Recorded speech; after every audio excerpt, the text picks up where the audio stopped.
સ્થાનિક સ્વરાજ્યની ચૂંટણીના મતદાનને હવે થોડાક જ કલાકો બાકી છે। મતદાન કરાવનાર કર્મચારીઓ પોતાની મતદાન સામગ્રી લઈને પોતપોતાના સ્થળે પહોંચી ગયા છે અને હવે રાહ જોવાઈ રહી છે કે ક્યારે સવાર પડે અને મતદાન શરૂ થાય।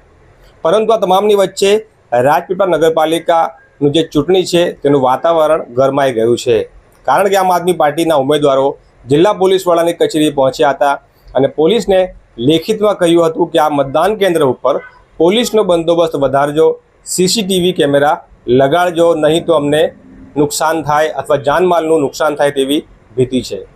શા માટે વાત કરી છે, શું છે કારણો, વિગતે વાત કરીશું આ વિડીયોમાં। વૈષ્ણવજન તો તેને કહીએ જે પીડ પરાઈ જાનાને રે। નવજીવન ન્યૂઝમાં તમારું સ્વાગત છે। હું છું વિક્રમ। નગરપાલિકા રાજપીપળાના મતદાન પહેલાં આમ આદમી પાર્ટીના ઉમેદવારો જિલ્લા પોલીસ વડાની કચેરી પર પહોંચે છે અને લેખિતમાં જિલ્લા પોલીસ વડાને એવું કહે છે કે આ ખાસ જે 6 નંબર વોર્ડનું જે મતદાન મથક છે તેને ત્યાં સીસીટીવી સર્વેલન્સ થાય, ત્યાં પોલીસનો બંદોબસ્ત વધારે મૂકવામાં આવે તેવી અમારી માંગણી છે। એના કારણો રજૂ કરતાં તેમણે કહ્યું હતું કે થોડા દિવસ પહેલાં તેઓ જ્યારે આ મત વિસ્તારમાં ચૂંટણી પ્રચાર કરવા માટે ગયા હતા ત્યારે તેમને ત્યાં કેટલાક લોકોએ રોક્યા હતા પ્રચાર કરતા અને કહ્યું હતું કે અહીંયાથી તમારે જતા રહેવું પડશે, અહીંયા તમારે પ્રચાર કરવાનો નથી। ત્યારબાદ આમ આદમી પાર્ટીના ઉમેદવારો 111 ડાયલ કરે છે, પોલીસ બોલાવે છે, મામલો થાળે પડે છે અને તેઓ ત્યાંથી નીકળી જાય છે। થોડા દિવસ બાદ ત્યાં આ વિસ્તારમાં પ્રવેશ દ્વાર પર પોસ્ટર લાગે છે કે ભાજપ સિવાયના અન્ય પક્ષોએ આ વિસ્તારમાં પ્રચાર કરવા માટે આવું નહીં। આ પોસ્ટર લાગ્યા બાદ આમ આદમી પાર્ટીના હોદ્દેદારો, ઉમેદવારો આ મામલે ફરીથી ફરિયાદ કરે છે તંત્રને, ચૂંટણી પંચને કે આ રીતે કરી શકાય નહીં। એની સાથે સાથે તેઓ એવી પણ ફરિયાદ કરે છે કે વર્ષોથી જે મતદાન કેન્દ્ર સરકારી શાળામાં હતું તે હવે ખાનગી ઇમારત એટલે કે રજપૂત સમાજની વાડીમાં ફાળવી દેવામાં આવ્યું છે, જેથી તેમને શંકા છે કે આ જગ્યાએ કંઈક ખોટું થાય તેમ છે, ગેરરીતિ થાય તેમ છે। હવે તેઓ પહોંચ્યા છે જિલ્લા પોલીસ વડાની કચેરી ઉપર અને તેમણે રજૂઆત કરી હતી કે આ કેન્દ્ર ઉપર સીસીટીવી સર્વેલન્સ કેમેરા લગાડવામાં આવે અને પોલીસનો બંદોબસ્ત વધારવામાં આવે અને તેમના જે પોલિંગ એજન્ટો છે તેમને પણ બીક લાગે છે અને તેમના મતદારો જે છે તેમને પણ ભયના પથાર હેઠળ છે, માટે આ મતદાન કેન્દ્ર ઉપર વિશેષ સુરક્ષા પૂરી પાડવામાં આવે। ત્યારે જિલ્લા પોલીસ વડાને રજૂઆત કર્યા બાદ તેમણે મીડિયા સાથે આ પ્રકારે પોતાની વાત મૂકી છે, તમે પણ સાંભળો।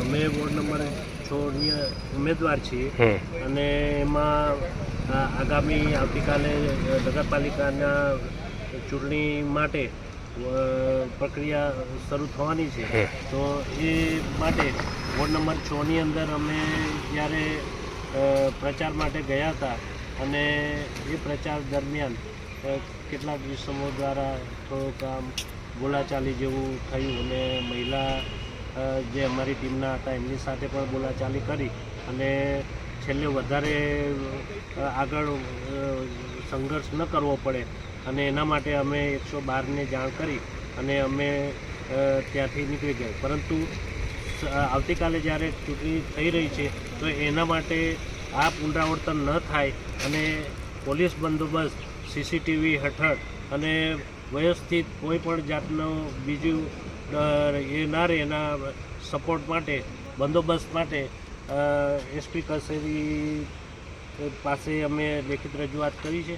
એ સંદર્ભની અંદર અમે આ ચૂંટણી તદ્દન નિષ્પક્ષ રહે અને શાંતિથી વર્તાય એના માટે અમે લેખિત રજૂઆત આપી છે અને સાથે જ અમને એક ઓર ડર હતો કે આ બૂથ પર જે રજપૂત ફળિયાની સમાજની વાડીમાં લઈ ગયા છે તો ત્યાં જે એમણે બોર્ડ મૂકવામાં આવ્યું કે બહારના ભાજપ સિવાયની કોઈ પાર્ટીએ પ્રચાર માટે આવવું નહીં, તો એ બાબતમાં પણ અમને ડર હતો કે આવી રીતે જો ડર રાખીને પછી અમારે જાનમાલને પણ નુકસાન થવાની ભીતિ છે અને જે મત આપવા છે કે અમારા એજન્ટ આવશે આવતીકાલે એમને પણ એક ડર રહેવાનો છે। તો આ બધા સંજોગોને ખાસ ધ્યાનમાં રાખી અમને અગમચેતી રૂપે અહીંયા એસપી કચેરીમાં બંદોબસ્ત પૂરતો મળે, CCTV હેઠળ આ સમગ્ર પ્રક્રિયાઓનું રેકોર્ડિંગ થાય અને વિડીયો શૂટિંગ થાય અને શાંતિથી મતદાન થાય એવી અમે અપેક્ષા રાખી રહ્યા છીએ. તો તમે સાંભળ્યું કે આમ આદમી પાર્ટીના વોર્ડ નંબર 6ના ઉમેદવારોએ શું કહ્યું છે. હવે આ વિસ્તારની એક ખાસ વાત તમને જણાવી દઈએ કે આ વોર્ડ નંબર 6ની અંદર એક રસપ્રદ સમીકરણ સામે આવ્યું છે કે જ્યાં કુલ જે 4 ભાજપના ઉમેદવારો હતા એમાંથી એક મહિલા ઉમેદવાર છે તે બિનહરીફ જાહેર થઈ ગયા હતા અને હવે તેમના 3 ઉમેદવારો મેદાનમાં છે. ભાજપની સાથે સાથે કુલ 6 ઉમેદવારો આ વોર્ડમાંથી ચૂંટણી એકબીજાની સામે લડી રહ્યા છે. પરંતુ હવે સમીકરણ એવું રચાયું છે કે ભાજપના જે 3 ઉમેદવારો છે એમાં એક પુરુષ અને જે 2 મહિલાઓ છે એની અંદર એવી પરિસ્થિતિ સર્જાઈ છે કે જો ત્રીજા નંબરની મહિલા પહેલા નંબરના પુરુષ કરતાં વધુ વોટ લાવે તો તે પોતાના સાથી જે છે પેનલના ભાજપના ઉમેદવાર છે તેની જ સીટ ખાઈ જશે અને તે પહેલા નંબર પર આવી જશે અને એનો લાભ મળશે સીધો આમ આદમી પાર્ટીના એક જે માણેકભાઈ વસાવા છે જે એમને આ લાભ મળી જાય એમ છે. ત્યારે ભાજપનો ઉમેદવાર ભાજપને હરાવી દે અને એનો સીધો લાભ આમ આદમી પાર્ટીના ઉમેદવારને મળી જાય એમ છે. તો આપણે કેટલીક વાર જોઈએ છીએ કે ક્રિકેટમાં એવું થાય છે કે આપણી હરીફ ટીમ જે હોય છે એની જ આપણે પ્રાર્થના કરતા હોઈએ છીએ કે જીતી જાય. કેટલીક વાર એવા રાઉન્ડ અને એવા સમીકરણો રચાતા હોય છે ટુર્નામેન્ટમાં કે આપણી હરીફ ટીમને જ આપણે ઈચ્છતા હોઈએ છીએ, પ્રાર્થના કરતા હોઈએ છીએ કે જીતી જાય, જેનો લાભ આપણી ટીમને મળી જાય અને આપણે ક્વોલિફાય થઈ જઈએ. તો એ જ પ્રકારનું સમીકરણ રાજપીપળા નગરપાલિકાના વોર્ડ નંબર 6માં પણ સામે આવ્યું છે કે જેમાં ભાજપના ઉમેદવાર ભાજપને જ હરાવી શકે તેમ છે અને એનો લાભ આમ આદમી પાર્ટીના ઉમેદવારને મળે તેમ છે. તો આ અત્યાર સુધીના સમાચાર. વધુ અહેવાલ વધુ ન્યૂઝ માટે નવજીવન ન્યૂઝ સાથે જોડાયેલા.